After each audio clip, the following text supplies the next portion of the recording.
Hi guys, welcome to I dream. నేను మీ Chanakya. RG Kar medical కాలేజ్లో జరిగిన ఇన్సిడెంట్ గురించి మనం ఎన్నో విశ్లేషణలు చాలామంది దగ్గర నుంచి వింటూ ఉన్నాం, చూస్తున్నాం. కానీ ఇంకా ఎన్ని విశ్లేషణలు చూసినా కానీ బోల్డన్ని సందేహాలు వస్తూనే ఉన్నాయి. మరి ఆ సందేహాలని కూడా మరి తీర్చేందుకు ఇక్కడ మనతో పాటు ప్రియా చౌదరి గారు ఉన్నారు. మరి ప్రియా చౌదరి గారిని అడిగి తెలుసుకుందాం. Hi ma'am. ఆర్జేకర్ మెడికల్ కాలేజ్లో జరిగిన ఇన్సిడెంట్లో అయితే ఇప్పటి వరకు బోల్డన్ని విశ్లేషణలు మనం చాలా వరకు చూసాము, విన్నాము, ఇంకా వింటూనే ఉన్నాం. కాకపోతే అక్కడ జరిగిన సీన్ టు సీన్ ఏం జరిగింది, ఎలా మొదలైంది, అక్కడ ఎవరెవరు ఇన్వాల్వ్ అయ్యారని చెప్పేసి మీ విశ్లేషణ ద్వారా మన ప్రేక్షకులు కూడా వినాలనుకుంటున్నారు. మీరేం చెప్తారో చెప్పండి. నాకు కూడా కొన్ని డౌట్స్ వచ్చినాయి. ఎందుకంటే ఇన్సిడెంట్స్ నేను చూస్తున్నాను, ఏం జరుగుతుంది ఏంటి అనేది. కొన్ని ఎలా మర్డర్ జరిగింది, ఎక్కడ జరిగింది, ఏం జరిగింది, ఇంతమంది చేశారా, అంతమంది చేశారా, ఎవరి విశ్లేషణ వాళ్ళకు వస్తుంది. నాకు కొన్ని కొన్ని డౌట్స్ నాకున్నాయి. ఆ డౌట్స్ని నేను మీడియా ముఖంగా నేను అడుగుతున్నాను. దాన్ని ఒకసారి జనం కూడా కొంత విశ్లేషిస్తే బాగుంటుంది. లేదా అసలు జరిగిన సిచ్యుయేషన్స్ ఏంటి అనేది మనకి ఇన్వెస్టిగేషన్లో కూడా వస్తాయో లేదో కూడా నాకు డౌట్. యాజ్ ఎ జర్నలిస్ట్ నేను చెప్తున్నాను. కానీ నేను ఈ ఇష్యూస్ అన్నీ నా మస్తిష్కంలో గందరగోళం. ఏ ఒక్క విషయం కూడా నేను లాస్ట్ ఎపిసోడ్లోనే చెప్పా, మూలాల వరకు వెళ్తాను నేను. అది ఏంటనేది తెలుసుకునేదాకా నేను నిద్రపోను. నాకు నిద్ర పట్టదు. నిద్రపోను కాదు, నాకు నిద్ర పట్టదు. వాస్తవం నేను అనుకున్నాను, నాకు ఆ డౌట్ వచ్చిందంటే నా డౌట్ క్లియర్ అయ్యేంత వరకు నేను సర్చ్ చేస్తానే ఉంటా. ఆ విధంగా నా మిత్రులు ఎవరైతే ఉన్నారో చెప్పాను కదా, నాకు యాజ్ ఎ జర్నలిస్ట్గా ఐ హ్యావ్ సర్కిల్. సో దాన్ని బట్టి నేను అలా అలా అలా అలా నా ఇన్వెస్టిగేషన్లో నాకు తెలిసినటువంటి సమాచారం తీసుకుంటే నాకు వచ్చినటువంటి డౌట్స్ ఏంటంటే, ఆ అమ్మాయిని ఆ హాల్లోకి తీసుకొని వెళ్ళి ఈ విధంగా ఒకరా ఇద్దరా ఎంతమంది సెమినార్ హాల్లో ఆమె ఇలా జరిగింది. సెమినార్ హాల్లో జరిగిందంటే సెమినార్ హాల్ ఎక్కడుంది? ఈ అమ్మాయి డ్యూటీ ఉండేటటువంటి పక్కనే ఉంది. నెంబర్ 1. తర్వాత ఈ అమ్మాయి అంతసేపు ఎక్కడ టీవీలో ఒలింపిక్ ఇది చూసింది, చూసుకుంటూ టీవీలోనో ఫోన్లో చూసుకుంటూ కూర్చొని అప్పుడే లేచి అక్కడికి వెళ్ళింది. అక్కడికి వెళ్ళిన తర్వాత ఇది జరిగిందన్నారు. పాయింట్ నెంబర్ 1 ఏంటంటే, ఈ అమ్మాయి ఒక్కటే అది చూస్తుందని చెప్పిన వాళ్ళు ఎవరు? అప్పటి వరకు చూసి పడుకోవడానికి వెళ్ళిందని చెప్పిన వాళ్ళు ఎవరు? Point number 1. ఓకే, ఆ చెప్పిన వాళ్ళు ఆ అమ్మాయి రూమ్లోకి ఒకటే వెళ్ళి పడుకుందా, లేకపోతే సెమినార్ హాల్లోనే రోజు ఆ అమ్మాయి డ్యూటీ అయిపోయిన తర్వాత అక్కడికి వెళ్ళి రెస్ట్ తీసుకుంటుందా? నెంబర్ 2. ఎందుకంటే సెమినార్ హాల్లో నిద్రపోవడాలు ఇవన్నీ నాకెందుకు ఎక్కడో ఒక చిన్న డౌట్. ఇంకొక విషయం, అమ్మాయి ఎలా చనిపోయింది? భయంకరమైన శారీరక హింస, ఓకే, లైంగిక పరమైనటువంటి హింస, ఇవి 2 జరిగాయి. జరిగిన తర్వాత ఆ అమ్మాయి ప్రాణాలు కోల్పోవడం అనేది జరిగింది. ఆ అమ్మాయి వీడియో కూడా ఒకటి వైరల్ అవుతుంది. గొంతు కింద భయంకరంగా నలిపారు, ఇక్కడ కొట్టారు, ముక్కులో నుంచి రక్తము, నోట్లో నుంచి రక్తము. అమ్మాయి వీడియో తీసుకునేటటువంటి వెసులుబాటు, ప్రాణము, చలనము ఆమెలో ఉండగా ఈ అమ్మాయి అంత దెబ్బలు కొడుతున్నప్పుడు చాలా మంది చెప్తున్నారు గట్టిగా పట్టేసుకొని ఉండుంటారు కాబట్టి వచ్చినాడు కొట్టేశాడు అనేసి. గట్టిగా పట్టుకొని ఉన్నప్పుడు కొట్టేసిన తర్వాత వీడియో ఎలా తీసుకోగలిగింది అమ్మాయి? నెంబర్ 1. రెండోది, అసలు నేను చెప్తున్నా, సరే ఆ అమ్మాయిని అలా పట్టుకొని కొట్టేశారు, అబ్బాయి బాగా కొట్టేశారు, అందరు పట్టుకున్నారు, ఒక్కొక్క వేలుకు ఒక్కొక్కడు ఉన్నాడు అనుకుందాం, కాలుకొకడు, వేలుకొకడు, చేయికొకడు, పొట్టకొకడు, అందరూ ఉన్నారు, వీళ్ళు కొట్టేశారు. కొట్టిన దెబ్బల శబ్దం ఎవరికి వినపడలేదా? రైట్. ఇంకొకటి, ఆ అమ్మాయి ఎన్ని గంటలకు వెళ్ళింది? 3 గంటల పాటు ఈ నరకం చవి చూసింది, లేదా 45 నిమిషాల పాటు నరకం చవి చూసింది అన్నారు. ఈ శబ్దాలు అలజడులు ఏమి రాలేదా? ఆ అమ్మాయి రూమ్లోకి వెళ్ళింది, స్పృహ లేకుండా నిద్రపోతుందనే అనుకుందాం. నిద్రలో ఎవరైనా ముఖము, కాళ్ళు, చేతులు అన్నీ కట్టేసేసి మీరు అన్నట్టు పట్టుకొని కడితే ఇలాంటివి రావు. ఓకే, అది సింపుల్గా దుప్పటి పెట్టేసి దిండడ్డం పెట్టేసి చంపేస్తాడు. ఓకే, లేదా నోరు మూసేసి అత్యాచారం చేసేసి గొంతు నులిమేసి వెళ్ళిపోతాడు. ఎప్పుడు బ్లీడింగ్లు వస్తాయి, ఎప్పుడు కొట్టడం జరుగుతుంది? తప్పించుకోవడానికి ప్రయత్నించినప్పుడు మాత్రమే ఇంత భయంకరమైనటువంటి గాయాలు అవుతాయి. అవునా కాదా? అంటే ఆ అమ్మాయి థ్రెటన్ చేసింది. థ్రెటన్ చేసినప్పుడు ఆ రూమ్లో వస్తువులు ఏమీ కదలలేదా? ఏమీ ఇప్పుడు ఈ రూమ్లో ఉన్నావు, నేను పారిపోవాలి, లేదా నేను నిన్ను కొడుతున్నా, నువ్వు పారిపోవాలి, పారిపోయేటప్పుడు ఇది తగలదా? తగులుతుంది. ఇది కింద పడదా, పడదు. ఇక్కడ దీని మీద ఉన్న వస్తువులు డిస్టర్బ్ అవ్వవా, ఆ కుర్చీ తప్ప యువతల కన్నా లాగవా, కొంచెమన్నా లాగవా, ఆ ప్రతిఘటించేటప్పుడు ఖచ్చితంగా ఏదో ఒకటి ఉంటుంది. ప్రతిఘటించేటప్పుడు ఖచ్చితంగా అక్కడ అలజడి అనేది ఉంటుంది, ఉమ్. ఆ హాల్లో ఖచ్చితంగా ఉంటుంది. అవేమీ లేవా. ఉమ్.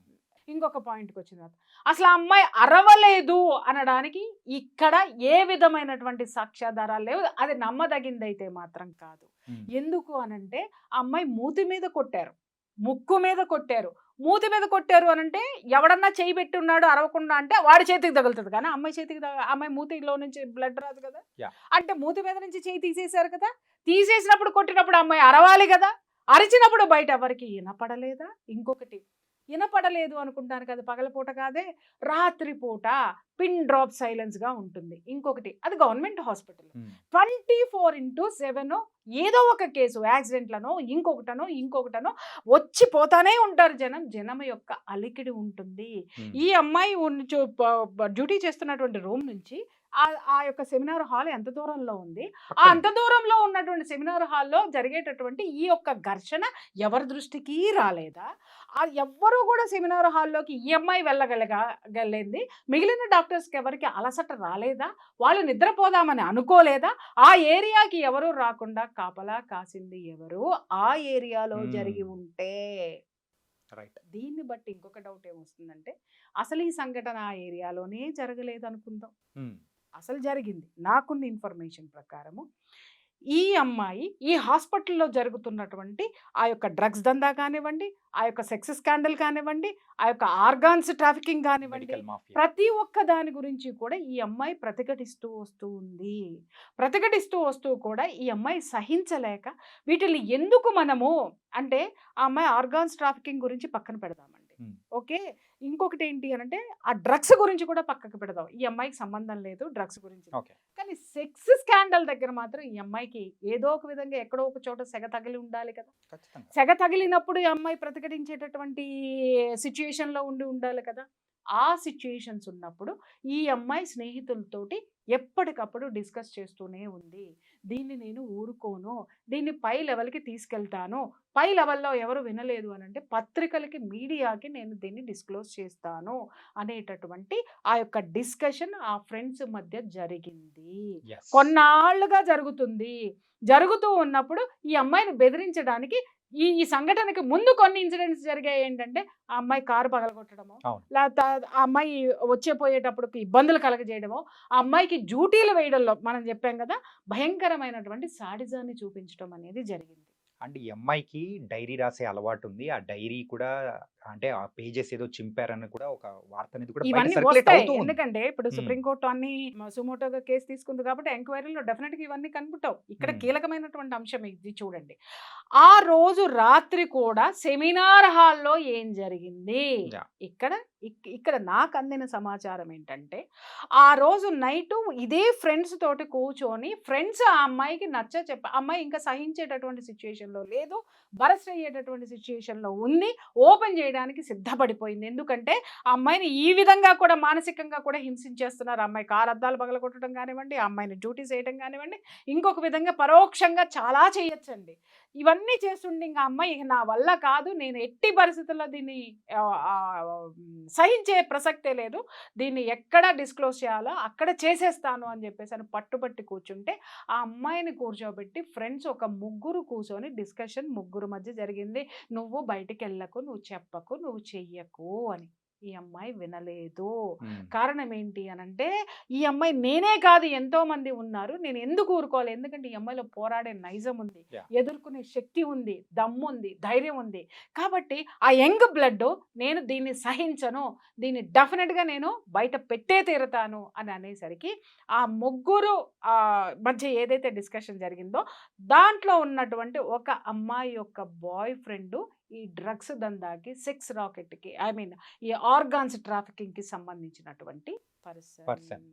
అప్పుడు ఈ అమ్మాయి ఇది ఇది ఏ విధంగానూ లొంగట్లేదు, ఏమి చేయట్లేదు, ఇది ఓపెన్ అయిపోతానంటుంది, ఇంకా మా వల్ల అయితే కాదు, మేము చెయ్యాల్సింది చేసాం, మీ కర్మ అని వదిలేసింది. మ్మ్. అక్కడ నుంచి ఏం జరిగింది స్టోరీ అనేది బయటికి రావాల్సి ఉంది. ఈ అమ్మాయిని ఆ స్నేహితులు ఎక్కడికైనా రమ్మనమని చెప్పి మరే చోటకైనా తీసుకెళ్లారా? నేను అదే చెప్తున్నా. అప్పటి వరకు ఆ అమ్మాయి చూసుకుంటూ కూర్చొనుంది, వీడియోస్ చూసుకుంటూ కూర్చుందని చెప్పిన వాళ్ళెవరు?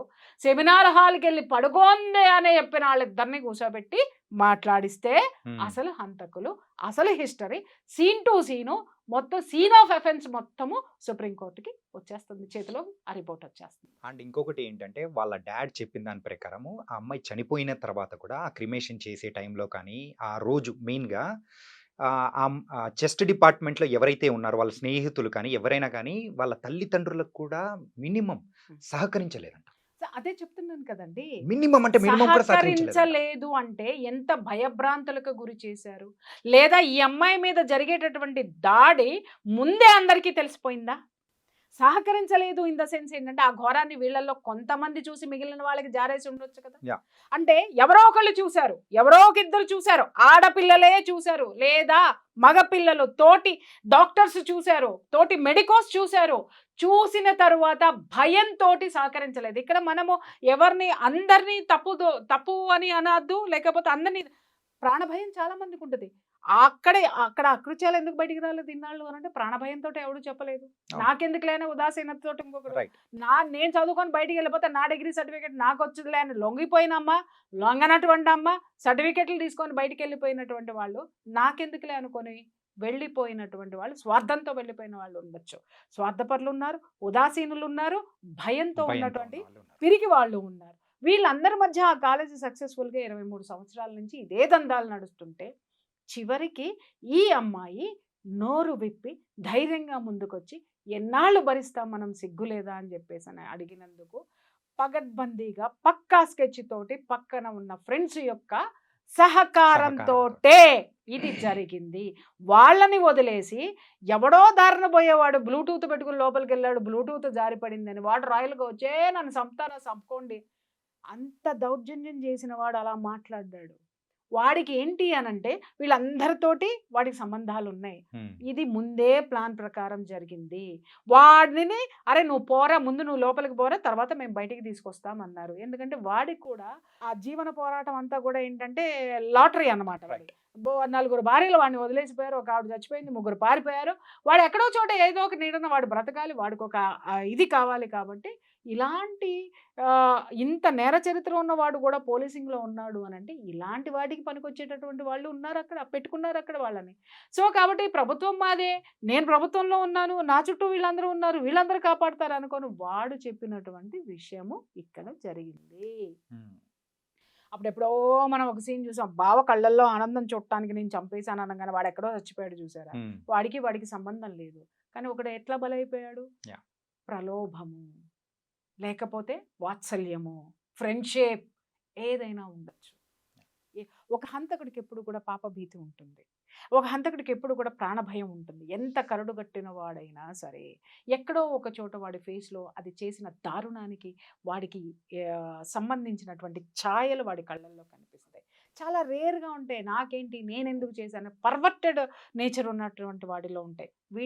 వీడు పాల్గొనలేదా అనంటే వీడు భాగస్థుడే. యాహ్! చచ్చిపోయిన తర్వాత మానభంగం చేశాడో, బతికున్నప్పుడే మానభంగం చేశాడో, లేకపోతే అత్యాచారం చేశాడో, ఏం చేశాడనేది తర్వాత విషయము. బట్ వీడు అనేటటువంటి వాడు ఏంటి అనంటే దాంట్లో ఒక చిన్న ఆటలో అరటిపండు అంటారు చూసావా? హ్మ్. వాడు అలాంటి క్యారెక్టర్.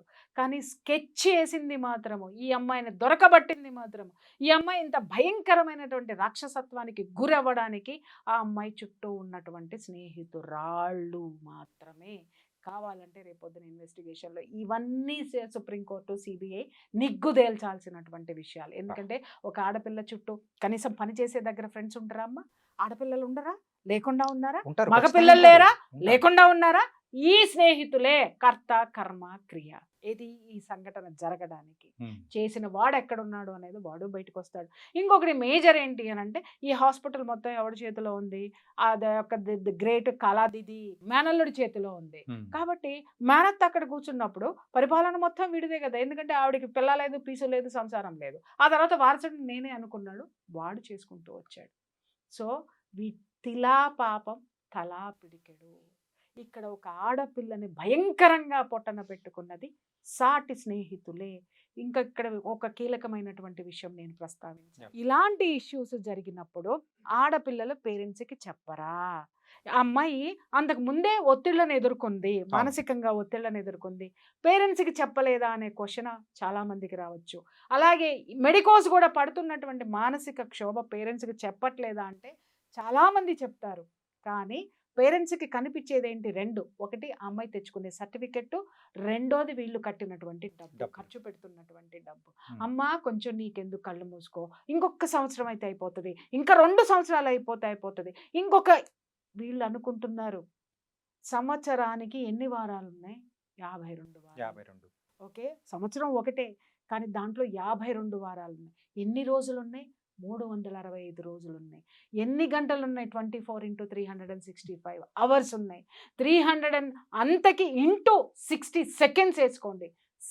సెకండ్కి ఈ బిడ్డ ఎంత నరకం అనుభవిస్తుంది అక్కడ అనేది పేరెంట్స్ తెలుసుకోవాల్సినటువంటి అవసరం ఉంది. ఇక్కడ చాలామంది పేరెంట్స్ అమాయకులు అనుకోవాలో మూర్ఖులు అనుకోవాలో తెలియదు. డాక్టర్లు అనిపించేసుకోవాలి మా పిల్లలు, డాక్టర్స్ చదవటం తప్పని నేను అనట్లా.